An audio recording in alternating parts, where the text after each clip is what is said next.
Hello everyone, welcome to our YouTube channel design your dreams. आज की इस video में हम देखेंगे कि क्लास 3 के बच्चों को हम इंग्लिश में कौन कौन से इंपॉर्टेंट टॉपिक्स की प्रैक्टिस करवा सकते हैं जिससे कि हम उन्हें एग्जाम्स के लिए अच्छे से प्रिपेयर करवा सकें। तो चलिए हम आज की वीडियो स्टार्ट करते हैं। यदि वीडियो आपको थोड़ी सी भी हेल्पफुल लगती है तो प्लीज इसे लाइक जरूर करें, शेयर करें। साथ ही साथ आप हमारे नए चैनल इंडियन किड्स पर भी जरूर विजिट करें, लिंक मैंने डिस्क्रिप्शन बॉक्स में दिया है। तो चलिए हम वीडियो को स्टार्ट करते हैं। जैसे फर्स्ट है circle the correct preposition from the sentences. So preposition क्या होता है? Preposition is a word that we use to express time, location और डायरेक्शन। सो इस तरह से हम प्रीपोजिशन वर्ड का इस्तेमाल करते हैं। यहाँ पर कुछ प्रीपोजिशन वर्ड्स दिए गए हैं जिसमें से बच्चों को करेक्ट वर्ड चूज करके सर्कल करना है। तो एक एक करके हम सेंटेंसेस को रीड कर लेंगे। जैसे फर्स्ट सेंटेंस है the postman comes at 2 o'clock और on 2 o'clock। सो यहाँ पर 2 o'clock है तो टाइम के लिए हम क्या लगाते हैं ज्यादातर? at, in, on, इस तरह से। तो यहाँ पर क्या सिलेक्ट हो जाएगा? at, ठीक है।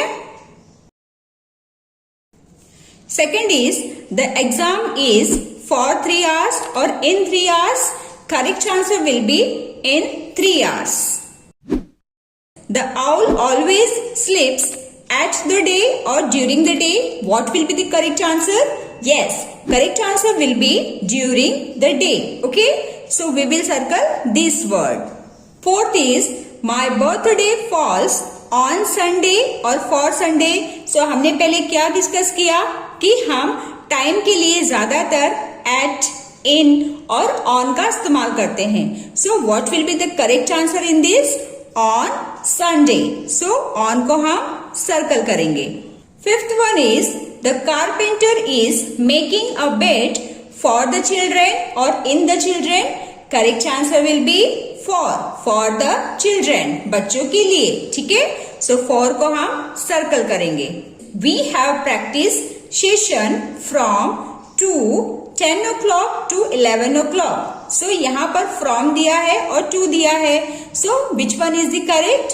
From 10 o'clock to 11 o'clock। Okay, so from को हम सर्कल कर लेंगे। Second worksheet is choose the suitable conjunctions. Conjunctions words जैसे बट, बिकॉज, और, एंड, सो, इनका इस्तेमाल हम किस तरह से करेंगे एक एक करके हम इसे देख लेते हैं। जैसे Meena is an intelligent dash hard working student. So यहाँ पर मीना इंटेलिजेंट भी है और हार्ड वर्किंग भी है, तो यहाँ पर हम क्या लगाएंगे? And. Meena is an intelligent and hard working student. Second is my father is toll dash my uncle is short. तो एक ही सेंटेंस में हमें दो ऑपोजिट बातें देखने के लिए मिल रही हैं, तो यहाँ पर हम क्या लगाएंगे? My father is tall but my uncle is short. तो यहाँ पर हम बट का इस्तेमाल करेंगे। Third is I can not go to school today dash I am sick. यहाँ पर हम रीजन दे रहे हैं, तो रीजन के लिए हम क्या लगाते हैं? Because I am sick. Okay, would you like apples dash bananas. यहाँ पर हमें दो चीज का ऑप्शन मिल रहा है, एप्पल या फिर बनाना। तो ठीक है, तो इसके लिए हम कौन सा कंजंक्शन यूज करेंगे? और। वुड यू लाइक एप्पल्स और bananas.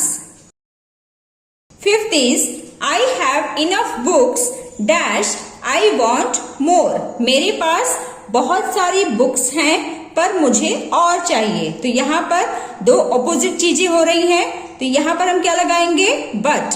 I have enough books but I want more. Last is I ate lots of ice cream today so I got stomach pain. Okay, तो यहाँ पर हम सो लिखेंगे like this. Next worksheet is rearrange the group of words to make meaningful sentences. यहाँ पर बच्चों को कुछ ग्रुप ऑफ वर्ड्स आप इस तरह से दे सकते हैं जिससे बच्चों को रीअरेंज करके एक मीनिंगफुल सेंटेंस फॉर्म करना है। जैसे फर्स्ट है Mumbai in live I mother with my. तो इसे हम कैसे रीअरेंज करेंगे? I live in Mumbai with my mother and last में फुल स्टॉप। फर्स्ट लेटर हम कैपिटल से ही स्टार्ट करेंगे। Second is sitting is boy, bench the on the, तो इसे कैसे लिखेंगे? The boy is sitting on the bench. इसी तरह से हम थर्ड वाला भी रीअरेंज करते हैं। कैसे रीअरेंज किया जाएगा? There are 7 colors in a rainbow. Okay?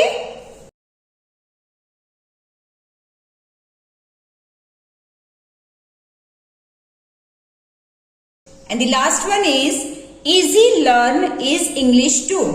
English is easy to learn. बिल्कुल इस तरह से।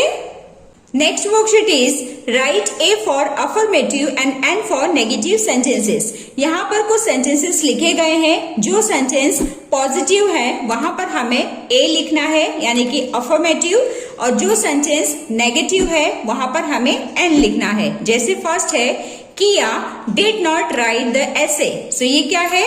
नॉट यानी कि नेगेटिव, तो यहाँ पर हम लिखेंगे एन। यह एक नेगेटिव सेंटेंस है। He can speak English, सो ये क्या है? पॉजिटिव सेंटेंस है, तो यहाँ पर हम लिखेंगे A. Third is birds are flying in the sky, so this is also positive sentence, so यहाँ पर भी ए लिखा जाएगा। Arjun is not a good tennis player, so this is negative, तो यहाँ पर हम क्या लिखेंगे? N.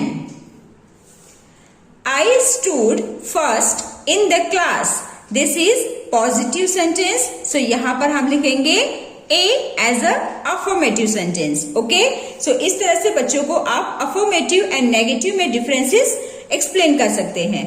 Form the questions using suitable word from the sentence. यहाँ पर कुछ सेंटेंस लिखे गए हैं, इसका हमें क्वेश्चन बनाना है। जैसे आई वॉन्ट 3 pencils, तो इसको हम क्वेश्चन में कैसे लिखेंगे? How many pencils do you want, और लास्ट में question mark.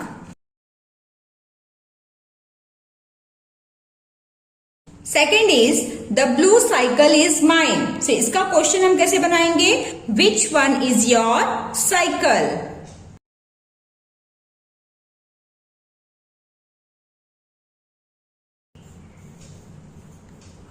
Third sentence is Riyaz bag is lying on the table, तो इसका क्वेश्चन हम बनाएंगे whose bag is lying on the table. I am fine, how are you. Fifth one is Amit is the tallest boy in the class, who is the tallest boy in the class.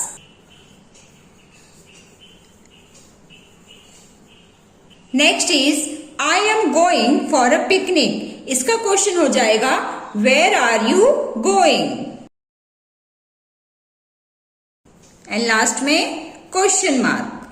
So dear friends, ये थे हमारे कुछ important questions. I hope आज की इस video से आप सभी को काफी हेल्प मिली होगी।